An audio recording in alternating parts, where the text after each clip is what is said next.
Во время поиска жилья в аренду кыргызстанцы часто сталкиваются с мошенничеством. Обычно это происходит так. Вас просят нести предоплату, а после получения денег блокируют и не выходят на связь. Люди жалуются, что такие случаи часто происходят с объявлениями на сайтах типа ЛФО. Эксперт в сфере аренды недвижимости Алла Зиновьева рассказала, как правильно выбрать квартиру и не попасться на уловки мошенников. Хочу посоветовать соблюдать такой регламент по поиску жилья для себя.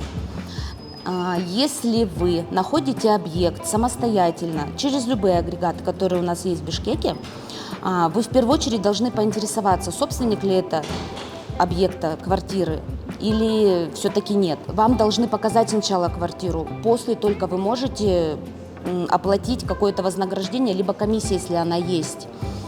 Только после выполненных ваших потребностей вы можете произвести какую-то оплату, которая была ранее оговорена на согласовании перед встречей, либо на показе. Лично даже ко мне очень много звонят моих клиентов, с которыми я ранее работала.